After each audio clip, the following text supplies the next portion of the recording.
Okay, so we can get started now. If anybody else joins us, we'll just continue to let them in.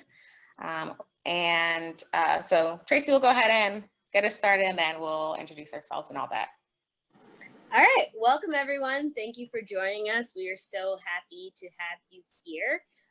So we just wanted to put this panel together, especially because in light of everything that's happening in the world right now, we know that being a new teacher is stressful to begin with, or a new educator.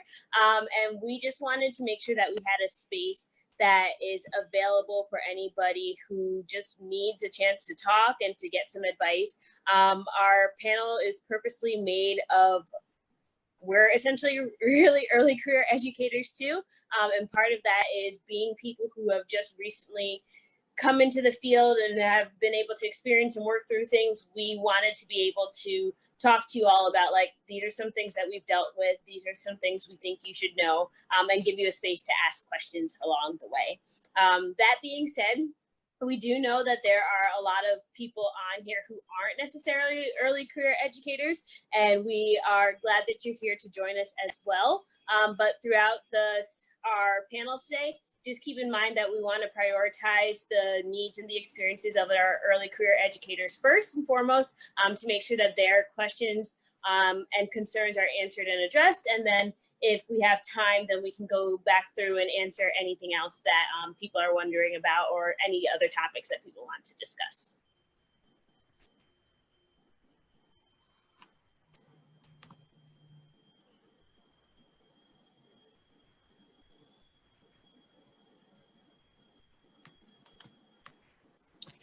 So just a little bit about leadership and diversity for educators. It was founded by both Tracy and I in 2019, and it's an extension of leadership and diversity at UConn. So if you haven't heard of that, it's a student-led group that Tracy had founded during her years in undergrad at UConn that supports and connects students of color going into education in the NEAG School of Education there.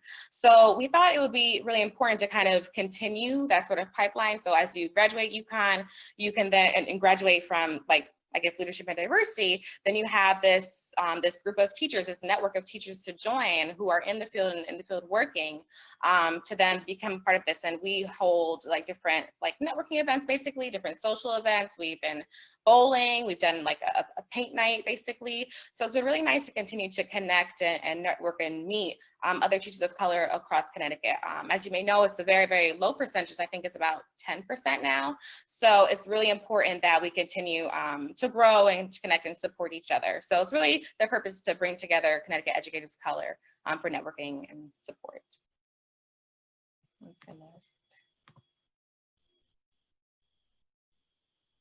So now we're going to introduce ourselves, and we'll start with Asfia. Hi everyone, my name is Asfia Kutub. I am an 8th grade teacher at East Hartford Middle School. Last year I just finished up my first year of teaching, so I'm going into my 2nd year teaching still at East Hartford Middle School, and I am an English teacher.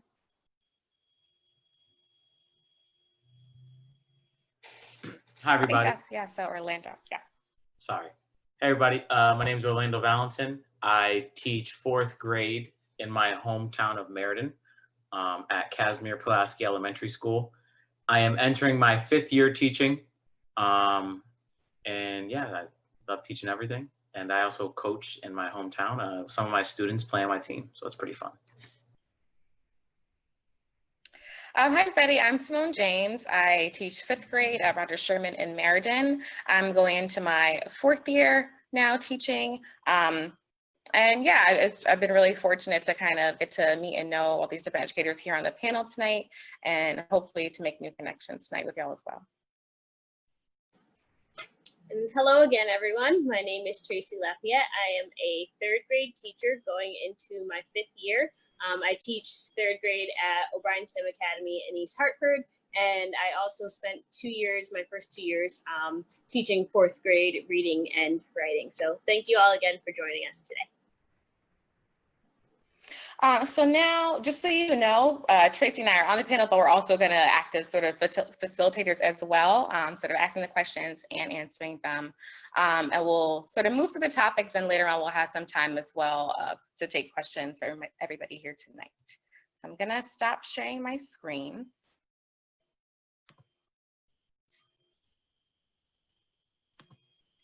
Okay.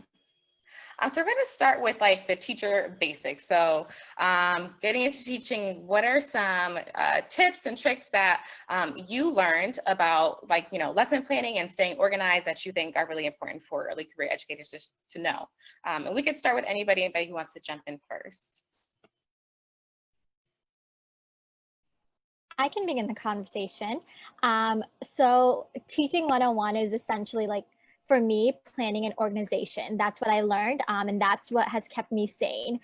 So I would definitely recommend, for me and my personality type, I had to be organized and write everything down.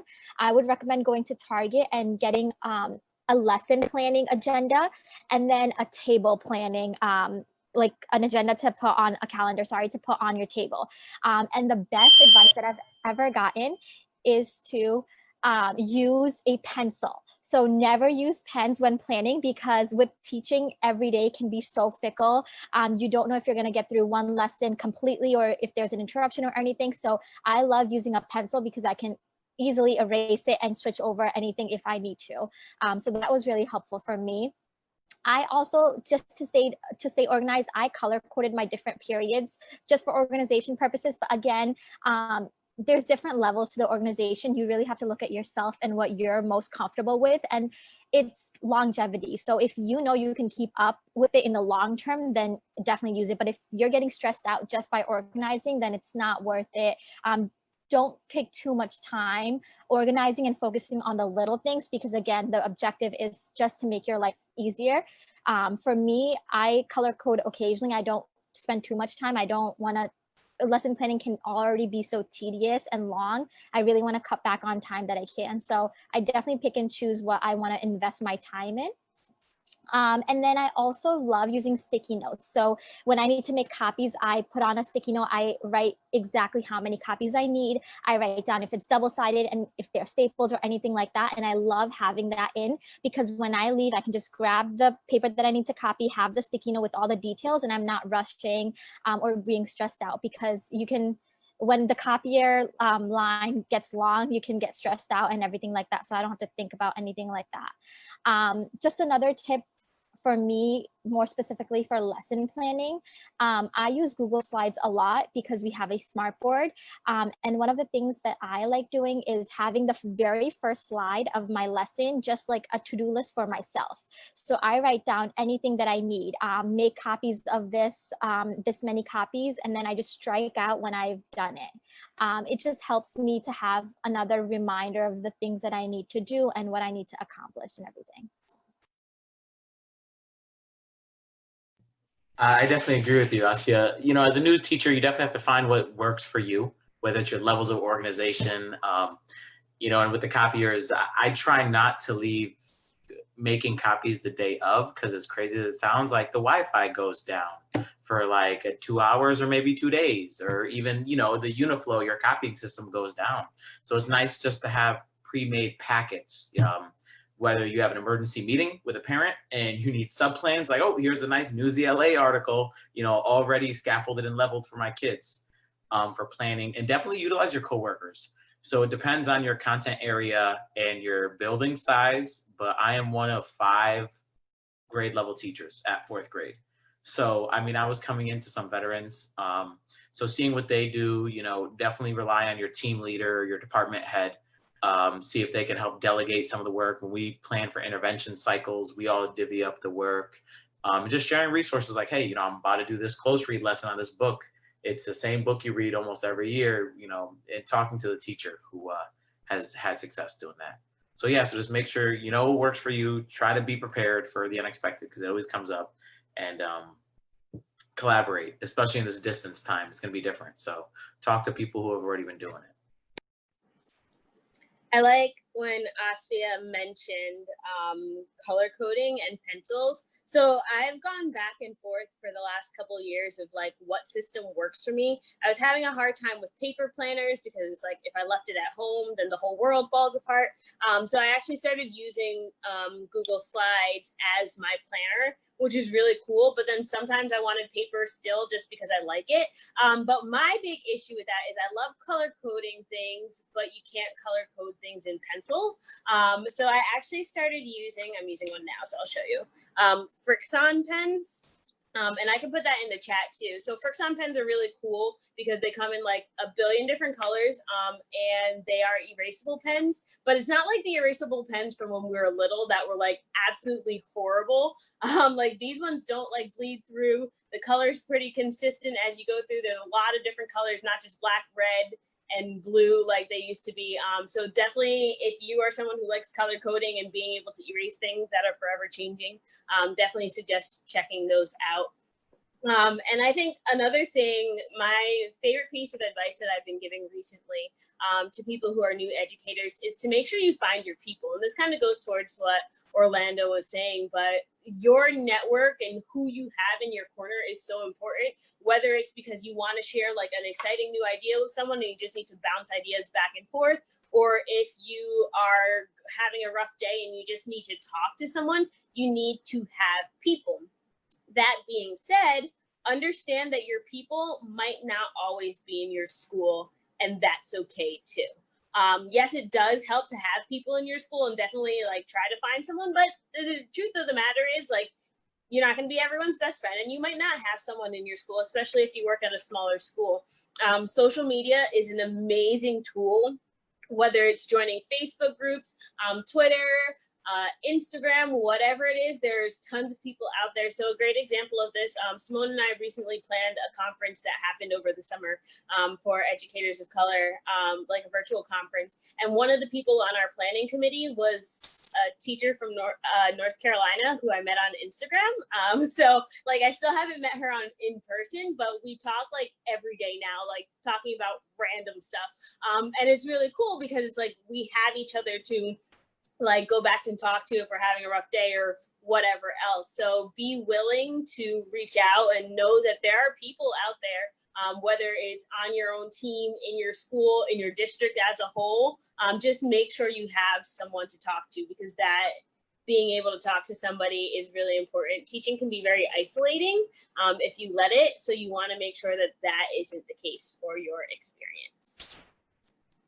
I know Simone's transitioning to outside, so we'll see if she has anything she wants to offer when she gets back.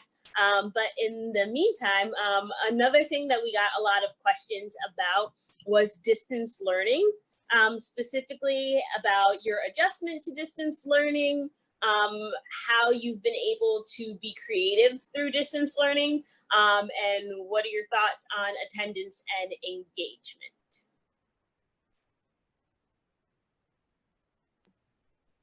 I can start this one off. Just know it's uncharted territory. So for elementary, fortunately, I work in a district that was able to get our distance learning up and running fairly quickly. We were already one-to-one with devices.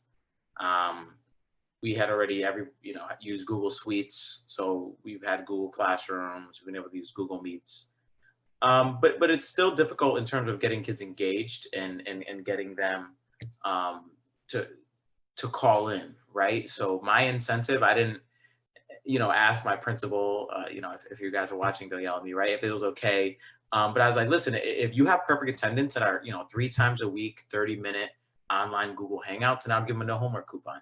Because for me, getting them there in person was more important than anything they could do on the computer. And I was, I had my little whiteboard like right here, right, trying to do stuff for them to see on the screen, but it's challenging. And just know we're all learning in this. There's no right, there's no wrong. Don't let it overwhelm you. I can imagine year 1 is very overwhelming in itself, let alone COVID, right? Just know you're going to be great. And the kids, they're even more nervous than us, believe it or not, but they just need you to smile and try and, just reach out to them. And the big thing is communicate with the parents.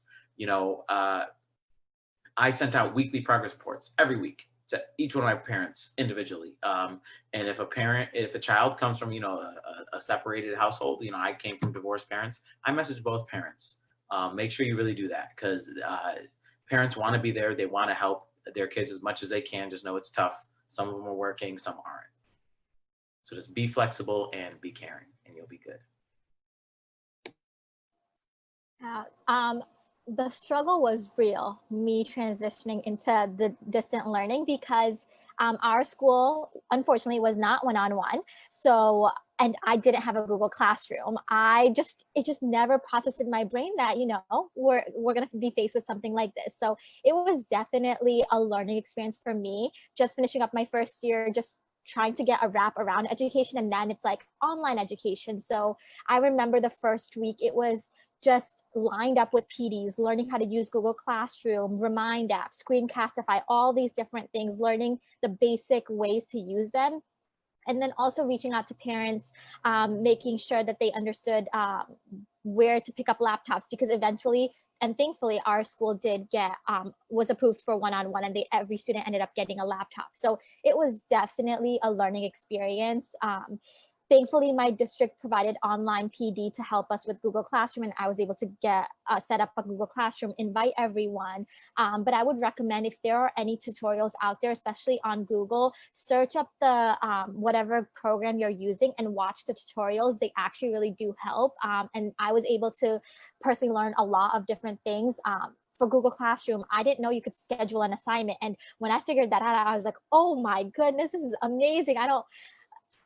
Like at 8 a.m., like I don't have to struggle and open up my laptop. I can just schedule it the night before and it's done and it's there. So that was amazing that I didn't know about before. I used the Remind app, which was really, really cool. So I used the DLP, transitioning into the DLP. I have a list now of the things that I'm going to do first year classes. So I'm going to make sure I have a Remind app set up.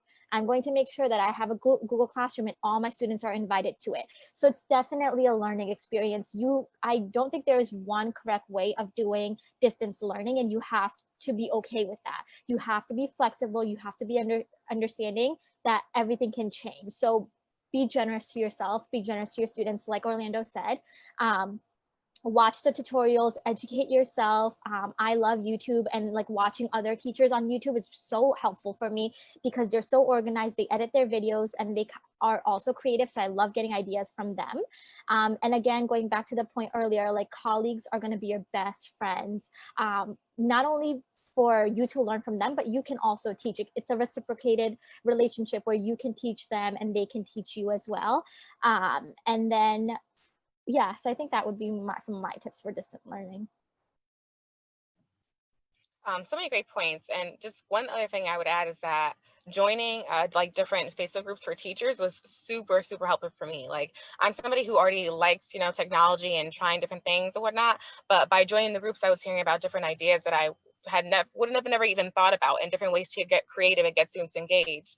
And kind of going back to Orlando's point about, you know, no matter what, just getting the students to get there online, to have some face-to-face time with you, just to hear from them. Even if they're not doing work, I had students who would come on every day to, you know, have video time with myself and the classmates, but he wasn't turning any work. But I was just glad that he was coming to, you know, just to say, hey, I'm here, I'm okay, and we could still catch up and talk.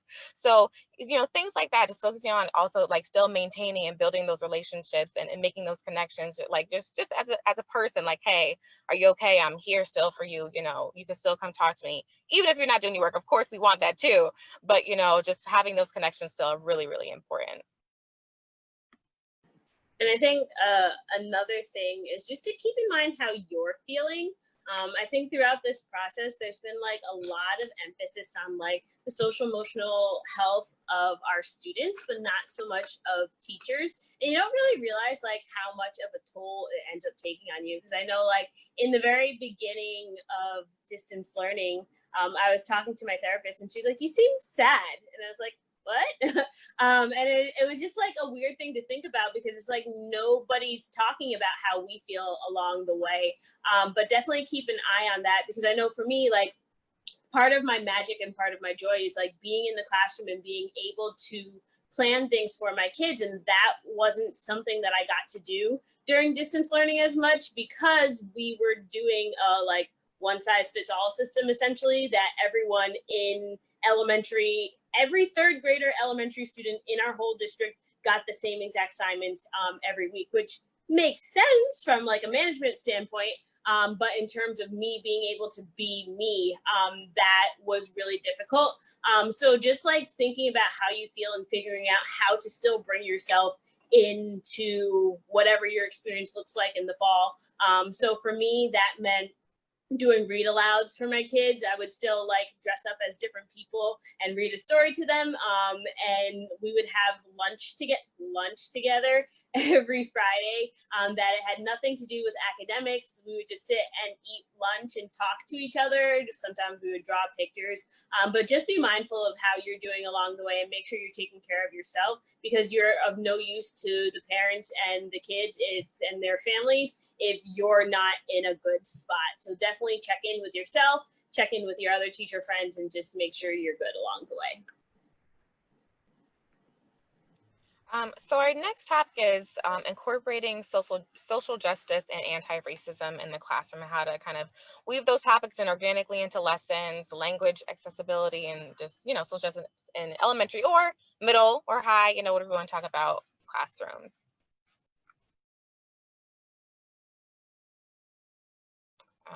I could start for this one.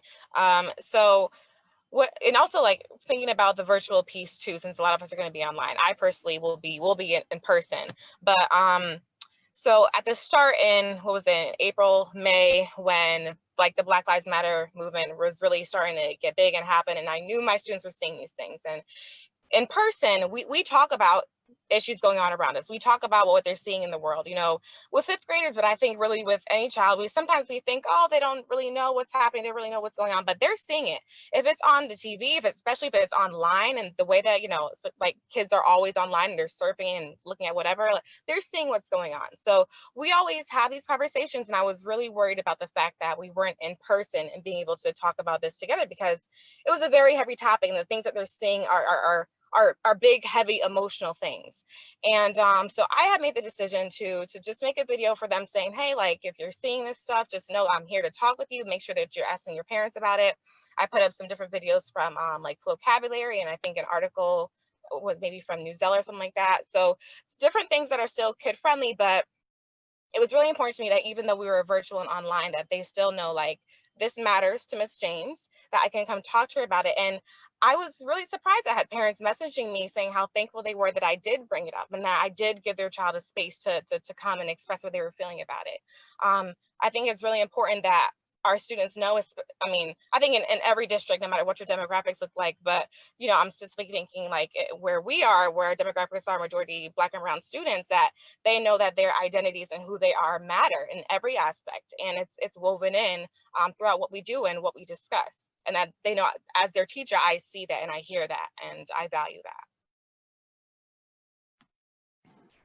So I know there was a question about how to do this organically, especially thinking about, someone mentioned specifically elementary school classrooms. So talking about social justice and activism are things that I try to make sure that I'm doing, like, from the very beginning with my kids. We do a lot of identity work, because in order for them to understand why certain things are happening in the world, they have to understand more about who they are as a person and how their identities shape their experience and the way that they view themselves and how the world views them as well. So something that I do is, so our reading curriculum is flexible in the way that it's supposed to be a guide, not the end all be all. So what I do is I use the actual lessons, like, okay, we have lesson 1, we're supposed to be talking about like text features. So it's like, okay, but the book for text features is like about polar bears, and there's nobody in my class who really cares about polar bears at this moment. So, okay, cool. So what can I do? So instead of using that book about polar bears, instead I pulled a Nat Geo book about Nelson Mandela, and we were able to talk about apartheid and segregation and how those things connect to stuff that's happened in the United States. And it's like, I teach 3rd grade, but we were able to have these really deep conversations. So picture books, and even with like some of the higher grades too, like picture books are amazing because they're short, but they get to the point. You can have some really great conversations. And I think that's just a really good way to be able to stick to what you need to do curriculum wise, but also integrate some of these conversations throughout, because I hear a lot of people say, well, it's not part of the curriculum, I don't have time to do it. But there are ways for you to figure out how to do it. It just is a matter of being a little bit more creative with your planning. So another example is like when we do opinion writing, which is basically every elementary grade does every year, I used to get a lot of like, I love my dog, my mom is the best mom, and like those things are amazing. So glad they have these positive relationships in their life, but it's like, we can push them a little bit further than that. So every year I have my third graders pick a topic that's important to them. So I've had kids write about foster care and animals and animal shelters. People write about environmental issues, all sorts of different things. We use Newsella, we use different books in our classroom to have these conversations about things that they already know about and are passionate about. And then we use that so we can talk about what social justice looks like and what activism looks like even as a little kid, and making sure that they understand that just because you're not of age to vote yet or whatever else is the case doesn't mean you can't do things and doesn't mean you can't make an impact on the world. So my big thing is making sure that my kids have the tools to be able to speak up for themselves, for their needs and the needs of their community as they get older. The curriculum is always going to come. It'll always fall into the place. Somebody is going to make sure that they know exactly what's going on. But there are some things that they're not necessarily going to get in other classrooms that I need to make sure, especially teaching Black and brown kids, that they know about this stuff and they know how to do this. And like Simone said, parents have been really grateful for this opportunity because it opens up conversations that they want to have with their kids, but might not always know how to start with their kids, or at least like their kids are coming home and starting the conversation with them. So like we talked about Columbus and Columbus Day, and I had kids who were going home and be like, hey mom, did you know blah, blah, blah? And then they were able to have that conversation together, which they might not have had otherwise.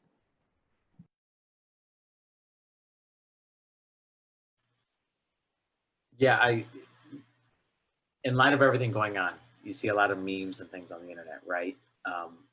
But one tweet or meme I see that I like is, if kids are young enough to experience racism, then they're young enough to learn about it, right? And I think at a very young age, no matter what identity you have that may be marginalized. So right now the focus is on race with the Black Lives Matter. But even if you're a white educator, you can still somewhat, I don't want to say relate because it's not the same, but you can still try to empathize, whether you're, no matter the marginalized community, right? So whether you come up at low socioeconomic status, unfortunately female, if you're, not heterosexual, if you're non-binary, gender identifying, whatever it may be, there's a lot of oppression out there, right? So you can talk to kids about it, but I think, like Tracy said, the way to do it is kids are egocentric. We're egocentric as adults, but kids even more so. So sometimes, if you don't have a book, right, it's hard for them to abstract, conceptualize something. So say, hey, look at this park. Like our local park is dirty, right? Like this isn't fair, right? Because kids understand fairness. And although that's not quite equity, that's a bridge there. That's step one, is equality.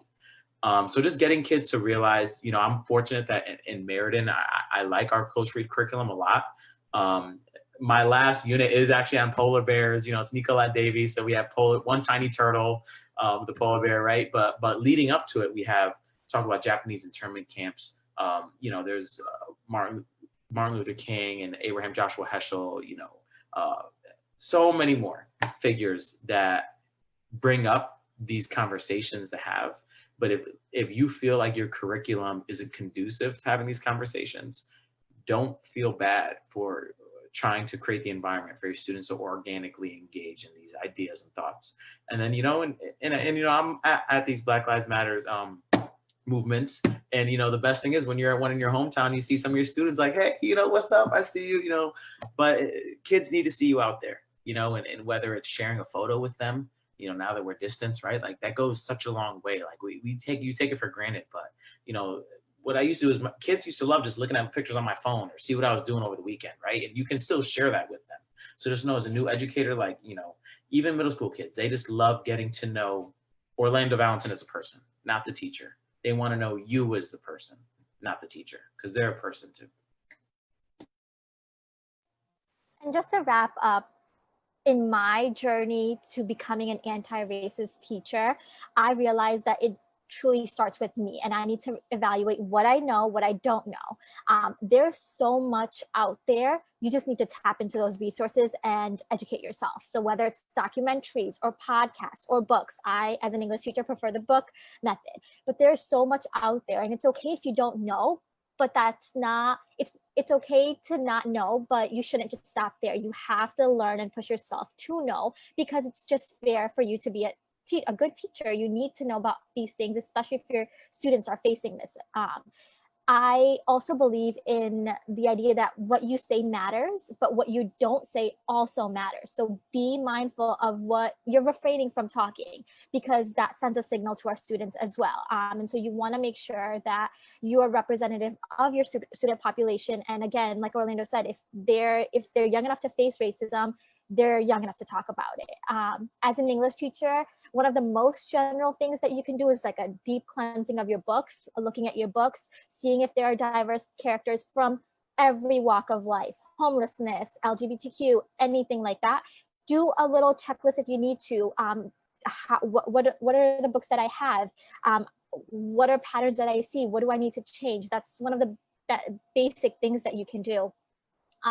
Again, with the project-based learning, I found a bulletin board that was not being used. So I asked what some of my students who finished their essays early, they reread, they did everything they needed to do. I was like, okay, let me engage them in a project. And I was able to have them do a bulletin board on Black Lives Matter, and go to other teachers, talk about it, and kind of do their project for themselves. They really do enjoy like hands-on learning, and I was able to incorporate that. It didn't take too much, and I let students take control of the project, but it was really nice to see them do something. And then another lesson that I can just come up from the top of my head, I remember doing a TED Talk, and in that TED Talk, it was a male of color who was speaking about homelessness, resiliency, struggle, and everything like that. And that is hands down one of the best moments of my life, where I thought I just chose the random TED Talk that was pretty, like, it was powerful, but then the conversations that came from it was really a learning experience for me and my students, and they really delved and engaged in the conversation. So feel free to go out of the box and experiment and see where things go. And again, like Tracy said, my goal as an 8th grade teacher is to develop my students as critical thinkers. So I want them to ask about, or think to themselves about, what narratives are being shown, what are not being shown and displayed. Why is that? Like those major questions, because these are the questions that they can generalize to high school, to college, and all of that. So I don't want my conversations to stop in my classroom. I want them to be equipped so that these conversations can continue, and that internal dialogue they can continue to have. So that's my ulterior motive in the social justice and anti-racist teaching journey. So our final topic here is just to give some tips about implementing self-care and finding a good work-life balance.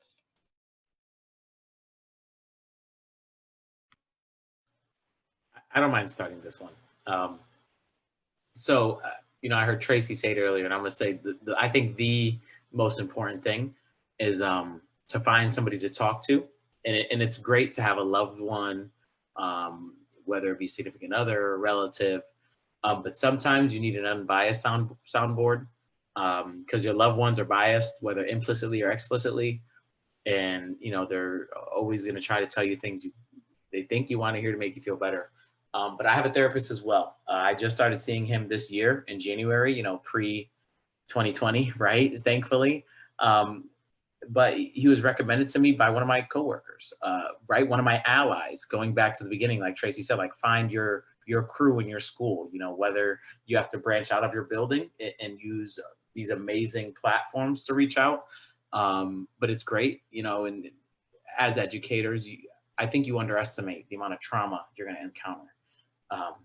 Can't tell you how many meetings I've left crying when you hear about these kids and the things that they've been through at a young age. And then also getting routines. I've been doing some research. I have this app called Blinkist. It's great. It gives you nonfiction books, but just reading about mindfulness. I've been trying to meditate more, and we know kids benefit from routines, but it's great for adults to have routines, right? So whether your wake up routine is to wake up, have your coffee, sit down, read your paper, or exercise, right? Or just meditate, just sit there in silence for a few minutes. That's really important. And I haven't always had that. I wish I had it in my first few years teaching, because I definitely put on some few pounds and stress weight. Once you're out of college, it's hard to keep this weight off, let me tell you. Stress eating is real, right? Lesson planning. But when you do these things, when you're mindful, when you take care of your mental health and your physical health alike, you're able to be the best you. And I don't want to sound cliche, but I mean, you can't take care of these little babies. My babies, right? My 9-year-olds, unless I'm taking care of myself, because they're going to come in one day and they'll be crying and say what's wrong, and they'll tell you some stuff that you didn't think could ever happen to a little kid in your class. So take care of yourself so you can be strong for them, and don't worry about that stigma. I have a therapist and it's great.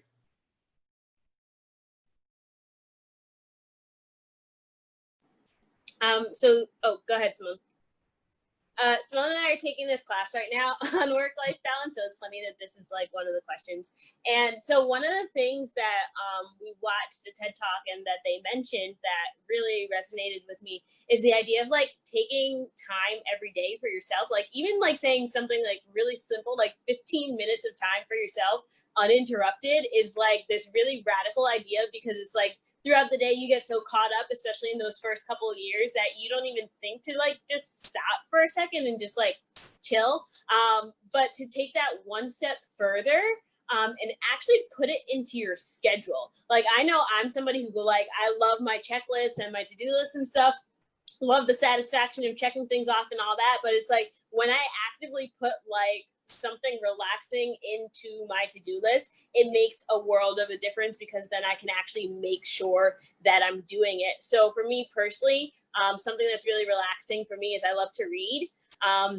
My first year of teaching, I was like, oh my gosh, this is so much stuff. I have no time to read. What am I supposed to do? Because I'm not getting to do this thing that I love. But then I just reevaluated my habits a little bit. And I was like, that's interesting that I'm saying that I don't have time to read, but I have time to scroll through Facebook for 20 minutes before I go to bed. So like, what's really happening here? So I have I have an iPhone, and it does that thing where you can like put on a screen timer thing where after a certain time you can't do things anymore. So I put one of those on. So it's like I have my cutoff time for my phone, and then my last 20 minutes before I go to bed is dedicated to reading. And that's really cool. And then also a really good like example for my kids, because I'm like, oh yeah, I read every night before I go to bed, and I'm sharing with them what I'm reading. And then also, Orlando and I have been talking about like going and seeing a therapist, but I also love being really transparent with my kids about that. So I started seeing my therapist maybe in October, November-ish. And I bring it up in conversation with my kids, because I have one girl who like just loves FaceTiming me. And she's like, oh, can I FaceTime you tonight? And I'm like, no, I have to go to therapy. And like, we'll have that conversation, and it's really cool, because they're like, oh, like, what do you go to therapy for? And we're having this conversation. And it's really powerful for the kids, because it normalizes the idea that like people have therapists, and that's okay. And it's like, nothing has to be wrong with you to have a therapist, but it's just like someone, like Orlando was saying, somebody who's unbiased to talk to.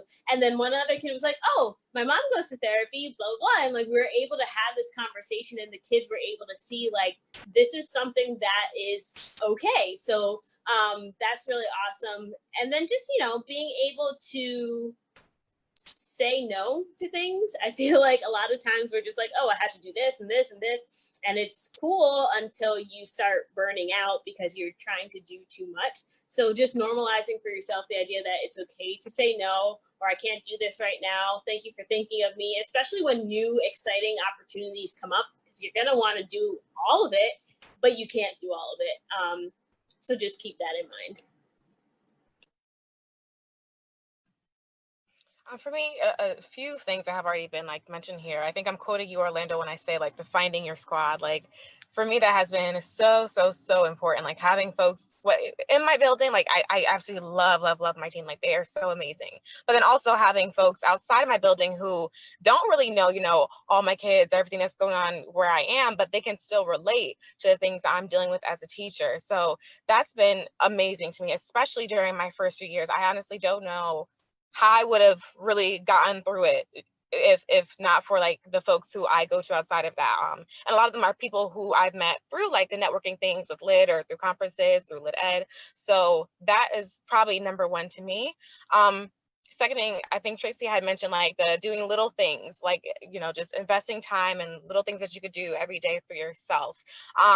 For me, one of the big things that I do like on a clockwork basis is I make sure I take time to go get my nails done. Like that is my thing. Like sometimes my kids know like bi-weekly, Miss Jane's coming up with new nails. So like we, you know, we have the conversation, we talk about it and all that kind of stuff, to help me pick my colors, but like having that me time, that dedicated me time that I commit to, and I'm not changing it for anything or anybody. Like that is so important to me because I know I'm gonna have this time to just disconnect from things and just focus on myself for a moment. And then for the work-life balance, I think Tracy kind of alludes to this, but you know, having like an agenda, having like a set schedule that I kind of follow for myself. So I know I'm not getting sort of overwhelmed throughout the week. I could kind of write down all of my tasks. I know what I have to do, but I'm setting aside time ahead of time for those things. And just the other final thing, like this past year for me was really, really stressful. And I'm a person who I do really well at with a compartmentalizing and just saying like, okay, this is work stuff I'm dealing with now, and this is home stuff or whatever it is. But this year I was stressed to the point where I wasn't even sleeping. Like I was waking up all hours of the night and just not myself. And I started using the Headspace app. And for teachers, actually both Headspace and I think the Calm app are both, you get a free subscription to the premium apps. And I mean, that really, like at the moment, like that changed my life. Yep, right there. Like, and it offers you so much. It has like sleep meditations, like during the day, like for focusing, like, oh, I see it like during the day, like the little things that come up. It has so much. It has stories. It has just sounds, like whatever you need. And there would be times that I just needed to like calm my nerves, because, you know, whatever it was just so upsetting. I would just put that on and say, you know what, you could take, you know, a minute, 5 minutes, 10 minutes, whatever it is that they're offering, and just, you know, get yourself together. Because my mom, she always says to me, you can't pour from an empty glass. If you're not 100%, then you can't offer yourself. You know, you have to take care of yourself first. And I feel like a lot of times as teachers, we're in a career where we often put ourselves second, third. We're not putting ourselves first. But in order to be our best selves and bring our best A game, we have to do that. We have to put more focus on that. So those would be, you know, my tips for self-care.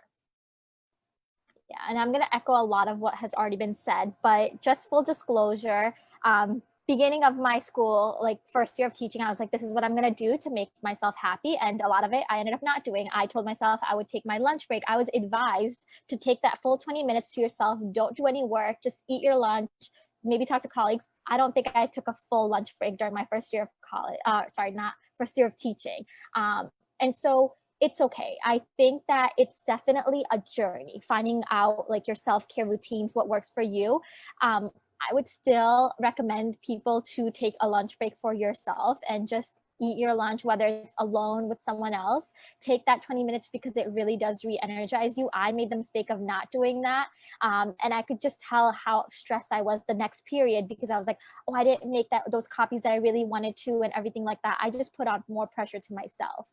But one of the things that I did here is finding something that makes you happy. So it's so easy to do. Take a sticky note, take 5 minutes, write down things that make you happy.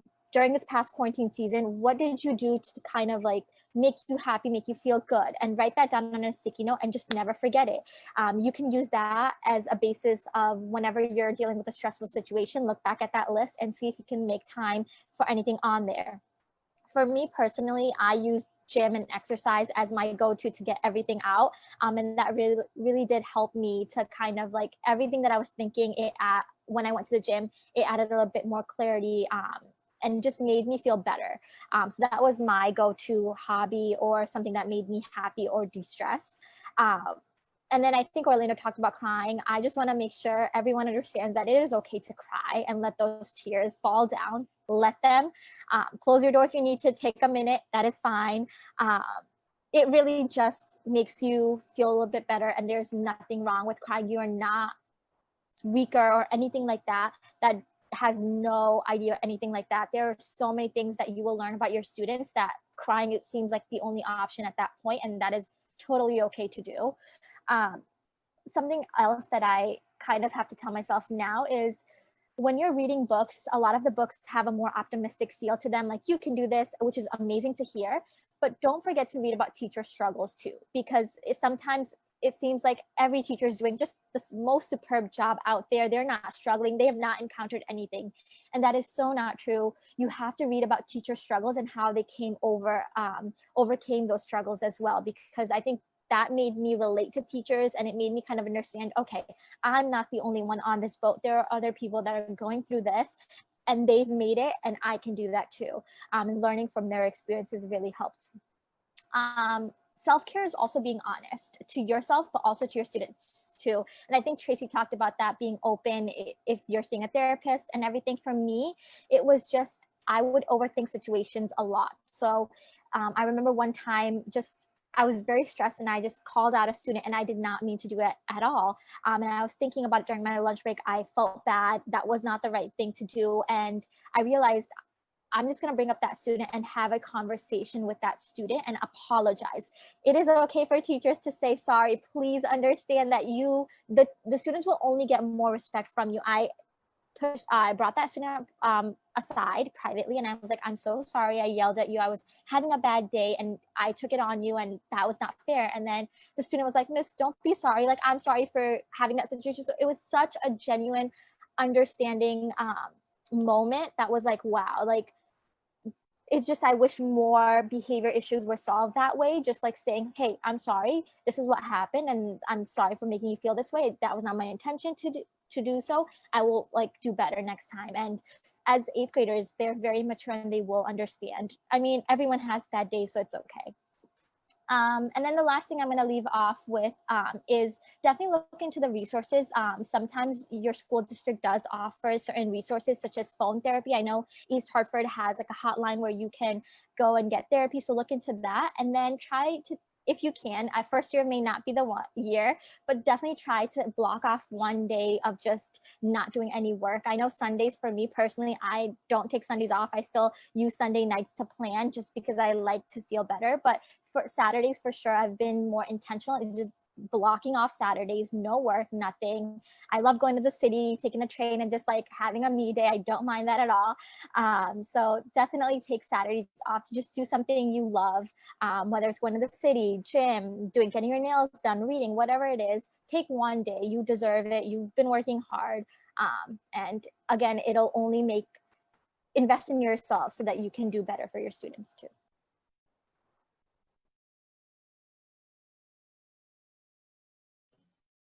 Thank you so much for everything that, has been shared. So now we're going to have some time just to, open floor to take any questions that anybody has, things maybe we didn't talk about or you want to hear more about, whatever it is. And if you want to drop in the chat too, that's fine.